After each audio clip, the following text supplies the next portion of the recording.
Now, many of you have probably heard the term fallen angels. Spiritual beings who chose to rebel against God. But what about AZAZEL? He's a figure who doesn't get much mention in the traditional Bible. Yet his story has left a powerful mark on both Jewish and Christian traditions. AZAZEL's role among the fallen angels is unique, mysterious, and, as we'll see, holds some fascinating insights into the ancient spiritual battles that shaped humanity. Now, before we dive deep into this story, let me ask you to keep an open mind. We're going to explore some texts beyond the traditional Bible, like the Book of Enoch. I know that might make a few of you pause, but hear me out. The Book of Enoch was highly respected in ancient Jewish history, and even gets a mention in Jude 1 verse 14 to 15. Early Christian and Jewish scholars valued its insights into the spiritual realm and the story of the Watchers, those angels who strayed from God. So stick with me as we delve into AZAZEL's story, a tale that connects ancient scripture with spiritual truths that still resonate today. And if you're new here or you enjoy these deep dives into hidden biblical history, kindly hit that subscribe button. By subscribing, you're helping us bring these untold stories to more people who want to understand the Bible on a deeper level. So, let's get started with a bit of background on this intriguing figure. To understand AZAZEL, we have to start with the story of the fallen angels as a whole. One of the key passages on this topic is in Genesis 6 verse 1 to 4. It says, when human beings began to increase in number on the earth and daughters were born to them, the sons of God saw that the daughters of humans were beautiful, and they married any of them they chose. Then the Lord said, My spirit will not contend with humans forever, for they are mortal. Their days will be 120 years. The Bible tells us that these sons of God, which many scholars interpret as angels, left their heavenly position and took human wives, producing a race known as the Nephilim, a group described as mighty men of old, men of renown. But why would these beings turn away from their created purpose to follow their own desires? The story of these fallen angels, often referred to as the Watchers, has been expanded in texts like the Book of Enoch. Though not part of the traditional biblical canon, the Book of Enoch was well known in ancient Jewish history and even referenced by the Apostle Jude in Jude 1 verse 14 to 15, which states Enoch, the seventh from Adam, prophesied about them. The Lord is coming with thousands upon thousands of his holy ones to judge everyone and to convict all of them of all the ungodly acts they have committed. This suggests that early Christians were aware of Enoch's writings and their perspective on the fallen angels. Now let's dive into AZAZEL's role among the fallen angels. In the Book of Enoch, AZAZEL stands out as one of the key leaders in this rebellion, but his impact goes even further. While other angels shared hidden knowledge with humanity, things like astrology and basic skills for survival, AZAZEL took it to a different level. He's specifically singled out for teaching humanity some of the darkest secrets. Enoch 8 verse 1 records that AZAZEL taught men to make swords, knives, shields, and breastplates. But it didn't stop there. AZAZEL's teachings included skills that led people directly into sin and moral decay. He introduced warfare, weapon making, and even the art of cosmetics, which may sound harmless today, but in ancient context symbolized vanity, seduction, and an obsession with appearance. AZAZEL, in many ways, unleashed knowledge that fed human pride and rebellion against God's order.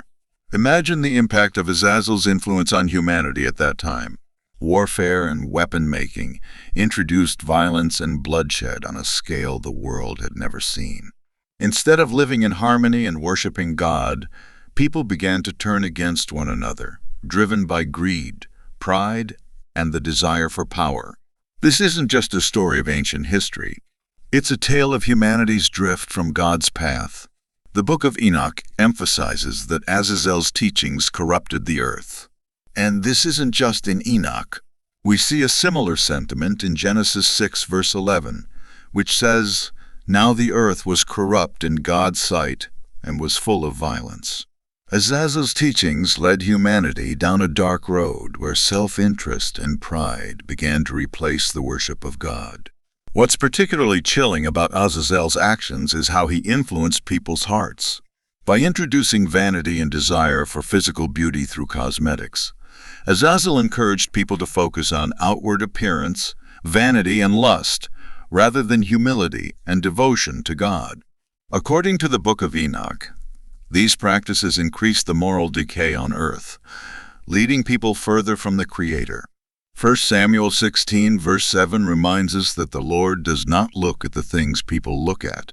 People look at the outward appearance, but the Lord looks at the heart.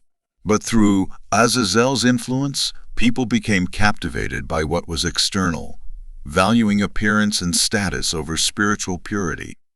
This vanity wasn't just skin deep. It reflected a deeper rebellion, a focus on self over God. The consequences of AZAZEL's influence became so widespread that it led to one of the most profound judgments in all of Scripture, the flood. Genesis 6, verse 5 explains God's perspective. The Lord saw how great the wickedness of the human race had become on the earth, and that every inclination of the thoughts of the human heart was only evil all the time.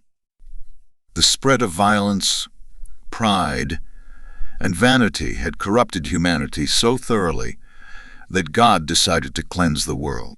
AZAZEL's actions left a lasting impact, a legacy of sin that we can still relate to today. In our own struggles with pride, violence, and the temptation to prioritize outward appearances, AZAZEL's story serves as a powerful reminder of the dangers of straying from God's truth and of how even seemingly small compromises can lead to devastating consequences. What happened to AZAZEL and the other fallen angels after they corrupted humanity? According to the Book of Enoch, God's response was swift and severe. The fate of AZAZEL is depicted with striking, even haunting imagery. God commands the archangels to bind AZAZEL and cast him into a pit in the desert, a place of darkness where he would remain bound until the final judgment. Enoch 10, verse 4-6 vividly describes this punishment. Bind AZAZEL hand and foot, and cast him into the darkness, and make an opening in the desert, and place upon him rough and jagged rocks, and cover him with darkness, and let him abide there forever. This image of isolation in the desert beneath jagged stones captures the severity of AZAZEL's sentence. God intended for him to be permanently separated from humanity, with his corrupting influence cut off from the world he helped to corrupt. The punishment reflects the gravity of his actions, serving as a reminder that rebellion against God comes at a great cost. This concept of banishment and separation echoes throughout Scripture as a response to sin and rebellion. Just as God cast AZAZEL into a place of darkness, Jesus speaks of a similar fate in Matthew 25, verse 41, where he describes the final judgment. Then he will say to those on his left, "Depart from me, you who are cursed, into the eternal fire prepared for the devil and his angel."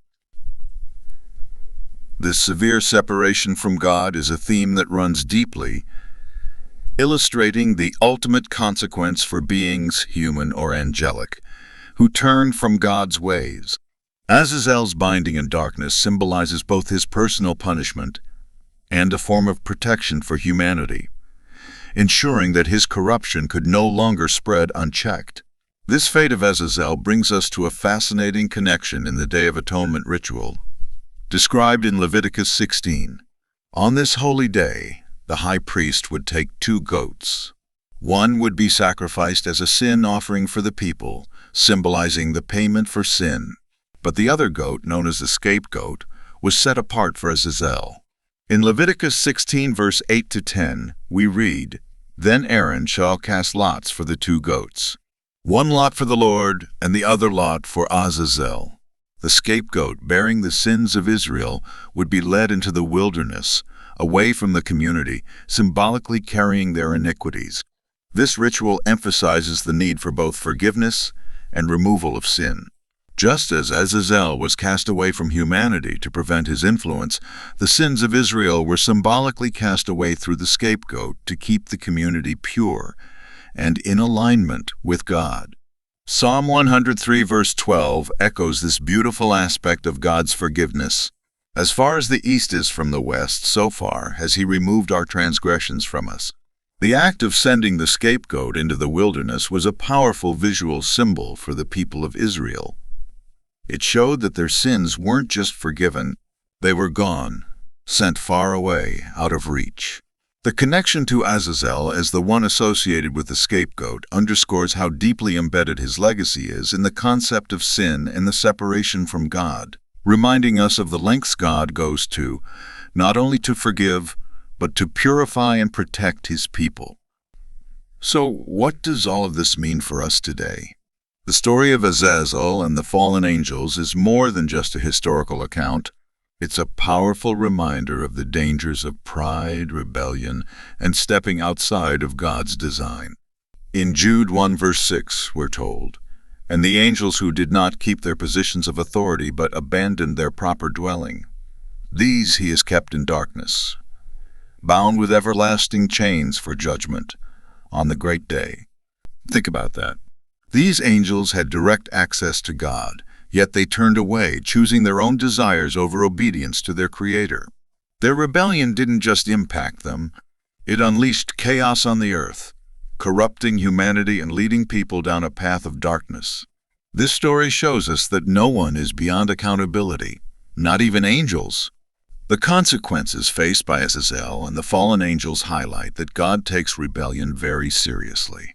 These powerful beings were judged and bound, and their influence cut off as a protective measure for humanity. This accountability extends to all of us, reminding us that our choices carry weight, and that there are consequences for turning away from God's will. In 1 Peter 5 verse 5, we're reminded, "God opposes the proud but shows favor to the humble." The fall of these angels serves as a cautionary tale against pride and the desire to overstep God's boundaries. It's a warning that encourages us to seek humility, to place God's will above our own, and to guard our hearts against the temptation to rebel. Their story also underscores the importance of living in alignment with God's design and purpose. Pride and self-interest are still real dangers in our world today, tempting us to rely on our own understanding or seek power outside of God's wisdom. The fallen angels remind us of the consequences of choosing this path. In Proverbs 16 verse 18, it's written, "Pride goes before destruction, a haughty spirit before a fall." Just as the fallen angels experienced a permanent separation from God due to their pride, we too risk distancing ourselves from His presence when we choose self over surrender. The story of AZAZEL and his followers reminds us of our need to live humbly, to recognize God's authority, and to choose His ways even when other paths seem alluring. Ultimately, the story of AZAZEL and the fallen angels calls us to pursue a life rooted in humility and obedience to God. The angels' downfall serves as a warning, but it also points us to a path of protection, to live close to God, guided by His wisdom and filled with His Spirit. Through Jesus, we have access to forgiveness and redemption, the very things AZAZEL's story reminds us to value. James 4, verse 7-8 gives us this encouragement. "Submit yourselves, then, to God. Resist the devil, and he will flee from you. Come near to God, and He will come near to you." In a world that often tempts us to live for ourselves, the story of AZAZEL is a reminder that true freedom and security come from surrendering to God's plan, knowing that He leads us on the path of life and protects us from the darkness that comes with rebellion. But there's hope. While the story of AZAZEL and the fallen angels is one of rebellion and judgment, our story can be one of grace and redemption. 1 Peter 5 verse 8 warns us, "Be alert and of sober mind. Your enemy, the devil, prowls around like a roaring lion looking for someone to devour. The same forces of pride and corruption are at work today, but through Jesus, we have a path to victory over them. Jesus came to break the chains of sin and darkness that AZAZEL and the fallen angels spread across the earth. So, as we reflect on this untold story of AZAZEL and the fallen angels, let's remember the importance of walking closely with God. Their story is a cautionary tale, but also a call to remain vigilant and faithful. Let's choose the path of humility and obedience to God, knowing that He is faithful to redeem us, even from the darkest influences. Thank you for joining me today. If you found this insightful, be sure to like, subscribe, and hit the bell for more biblical deep dives like this. See you next time.